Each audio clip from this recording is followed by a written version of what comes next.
Assalamualaikum warahmatullahi wabarakatuh. Perkenalkan nama saya Muhammad Riansyah Rizky dengan NIM 111.200.250 dari Teknik Komunikasi Aceh. Nah, di sini saya akan mempresentasikan seminar proposal saya yaitu dengan judul karakteristik bagian dasar terhadap grid tindakan nikelatit pada delta X. Di sini ada beberapa outline yaitu dibagi 5 outline. Itu yang pertama adanya pendahuluan, terus kedua ada metodologi penelitian, terus yang ketiga ada geologi regional, terus yang keempat ada dasar teori dan yang kelima ada penutup.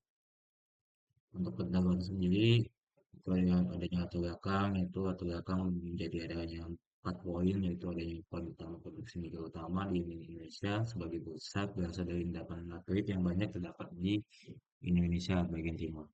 Salah satunya seperti pada daerah Mowai, Sulawesi Tengah. Untuk poin kedua, adanya endapan negatif terbentuk akibat pelapukan batu metamorfik yang disebabkan beberapa faktor seperti batuan dasar, topografi, iklim, reagen kimia, dan vegetasi dan struktur dan waktu. Terus poin ketiga, adanya potensi endapan negatif di daerah Kolaka membuat daerah ini menjadi area yang menarik untuk dikaji secara geologi dan geokimia. Penelitian terhadap potensi negatif di wilayah ini sangat penting baik untuk kepentingan eksplorasi serta pemetaan sumber daya. Dan poin keempat, adanya penelitian ini bertujuan untuk memberikan gambaran yang lebih jelas tentang karakteristik dan proses mempengaruhi pembentukan endapan tersebut, serta mengetahui kisaran banyaknya kadar Ni yang terdapat pada daerah tersebut. Untuk rumusan masalah ini dibagi menjadi dua, yaitu satu, adanya bagaimana kondisi geologi pada daerah penelitian mencakup aspek hidrologi, geomorfologi, suhu geologi yang berkembang pada daerah penelitian. Terus yang kedua, bagaimana karakteristik batu dasar terhadap grade nikelate pada daerah penelitian berdasarkan sifat fisik, geologi, ketebalan lapisan, penjelasan lapisan, dan pola kedudukan dan pengembusaan lapisan nikelate. Nah, tujuan di sini, maksud tujuan dari penelitian ini yaitu untuk melakukan pengamatan, pengambilan data, permukaan untuk mengetahui kondisi geologi daerah penelitian yaitu aspek hidrologi, geomorfologi, dan struktur pada daerah penelitian. Kemudian melakukan pengamatan dan pengambilan data karakteristik batuan dasar untuk mengetahui kualitas nikelatit pada daerah penelitian. Untuk waktu penelitian tersebut, pelaksanaan penelitian tugas akhir ini direncanakan kurang lebih dari 1 bulan dan dapat menyesuaikan dengan timeline dari perusahaan tersebut. Untuk timeline sendiri itu dibagi menjadi beberapa minggu, yaitu minggu pertama itu adanya tinjauan pustaka dan observasi lapangan, terus minggu kedua dan ketiga itu adanya pengambilan data lapangan, data hidrologi dan data struktur, tahap pengolahan data, analisa data geologi, analisa batuan dasar, pembuatan peta, pembuatan laporan, terus yang minggu keempat itu diakhiri dengan presentasi akhir. Lanjut untuk outline kedua adalah metodologi penelitian. Metodologi penelitian berbasis pendekatan agar kesesuaian untuk pencapaian tujuan hasil dari penelitian yang diinginkan berikut merupakan skema metode penelitian yang digunakan, yaitu pertama ada tahap yang ke lapangan yaitu dibagi menjadi 2 poin, itu ada studi pustaka, terus yang kedua ada penyusunan proposal, terus yang kedua ada tahapan penelitian lapangan, terus pengambilan data primer di lapangan maupun kualitatif dan maupun kuantitatif. Untuk yang ketiga adanya tahap pasca lapangan itu pengolahan data. Untuk geologi regional sendiri itu mencakup adanya fisiografi. Nah, solusi mungkin 4 sabuk atau tektonik yang berbeda terdiri dari yang pertama adanya Mandala Barat yaitu West North solusi vulkanik arc yang memanjang dengan lengan utara sampai dengan lengan selatan. Pulau Sulawesi secara umum busur ini terdiri dari batuan vulkanik tektonik yang memiliki umur paleogen dan sampai kuarta dan batu metamorf yang berumur Mesozoik ya. Terus yang kedua dari Mandala Tengah yaitu Sentral Sulawesi Metamorphic Belt yang merupakan bagian dari batu metamorf yang sebagian tertindih oleh fragmen mikrokontinen dari blok Australia.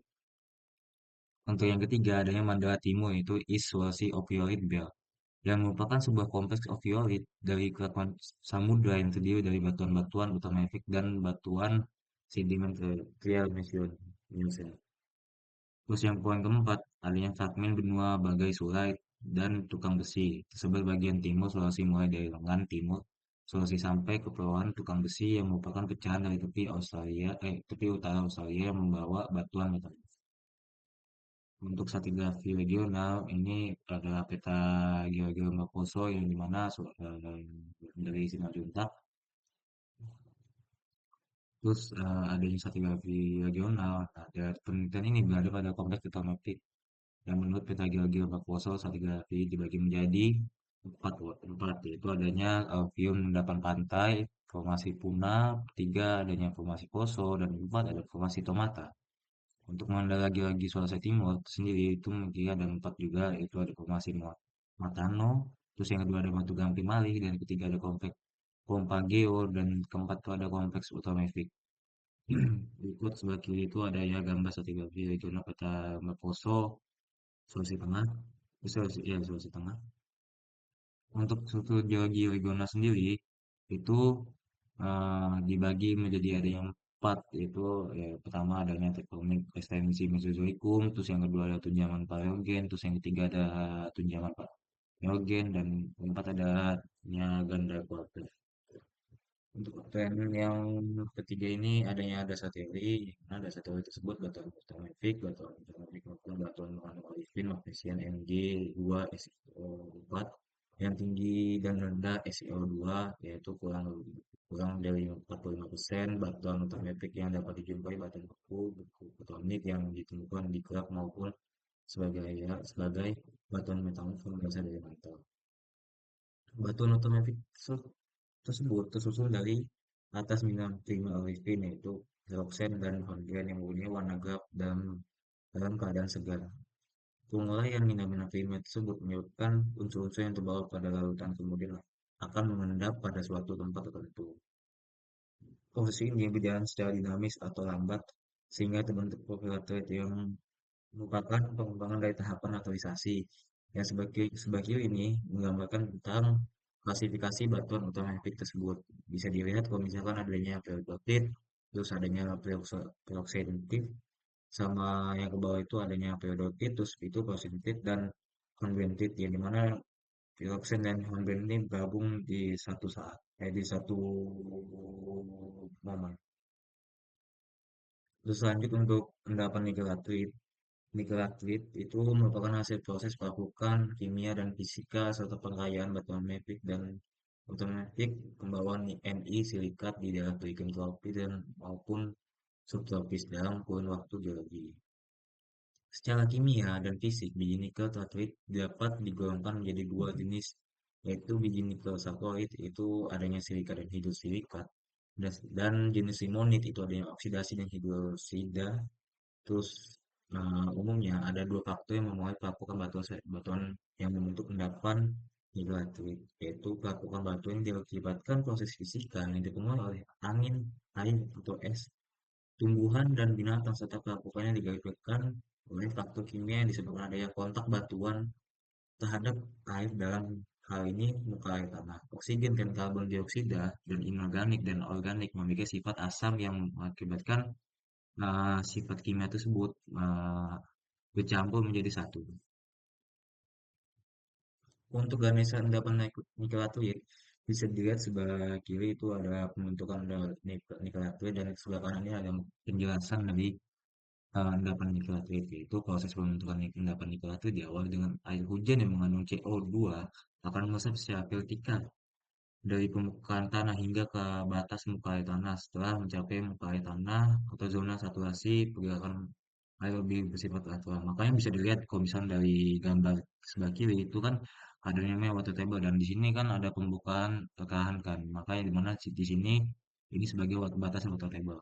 Ketika air melesat ke bawah permukaan tanah, air tersebut akan menindih mineral primer yang tidak stabil seperti olivin, mineral magnesium, silikon, dan nikel pada bagian atas lakukan akan tertindih hampir sampai seluruh unsur tersebut akan hilang tertindih.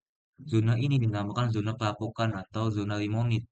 Zona ini akan menjadi penurunan konsentrasi MgO dan SiO serta Al2O3. Tetapi terjadi peningkatan konsentrasi Fe oksida itu Fe2O3 sehingga zona ini dijadikan oleh tanah yang berwarna merah. Bisa dilihat kalau misalkan sebelah kiri itu adanya MG dan plus SI yang kaya akan eh, zona itu ada zonanya zona yang favorit ya, di mana zona favorit tersebut kaya dengan Mg dan Si ya. Terus dilanjutkan dengan setelah air hujan tersebut sampai muka air tanah, maka tidak ada lagi tegangan air secara vertikal, maka bergerak secara lateral didominasi dengan transportasi lautan secara horizontal. Akibatnya desintegrasi pada batuan dasar air tanah akan masuk dalam rekahan-rekahan yang terbentuk dan menyebabkan kejenuhan dan pengayaan unsur-unsur yang larut selama peninggian. Sehingga zona ini disebut dengan pengayaan atau saporit. Pada zona ini terjadi pengendapan kembali unsur-unsur nikel, magnesium, dan silikon pada rekahan sebagai mineral lain begitu granulnya. Makanya bisa dilihat dari gambar sebelah kiri itu kan dia kan makin kaya kan akannya saporit, limonit, dan iron cap dan segala macam. Nah, di sini kan di zamannya apa bukan di bentukan nikel laterite itu kan bawahnya itu kan bentuknya si bedrock yang dulu kan. Nah, bedrock ini nanti adanya rekahan yang membuat itu airnya itu masuk di itu ada perbatasan water table di mana habis itu ada rainwater itu rainwater itu membentuk zonanya saporit terus dilanjutkan dengan adanya zona saporit itu adanya iron cap ini mana iron cap ini sebagai penanda dia sudah kaya akan Ni plus CO-nya. Nah, terus nanti dia semakin semakin tinggi nilai Na dan CO-nya, terus nanti nanti dia akan membentuk si Fe oksidanya, itu akan membentuk si tunggal limonit ornya itu.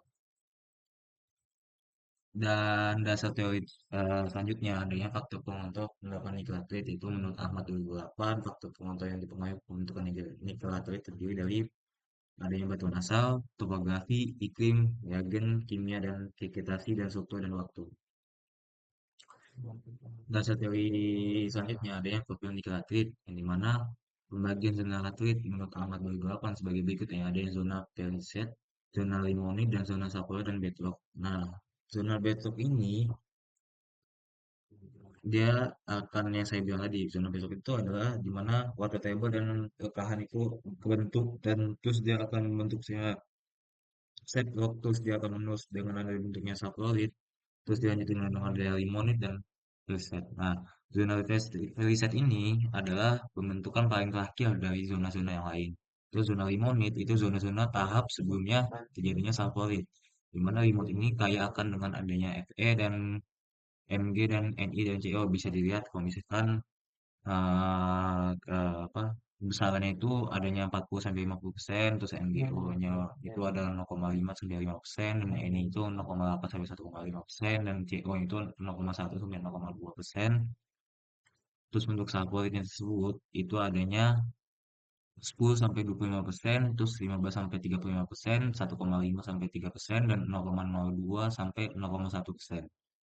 Ya, mungkin bisa dijelaskan nanti untuk lebih lanjutnya. Ini daftar pustaka yang saya pakai sebagai berikut.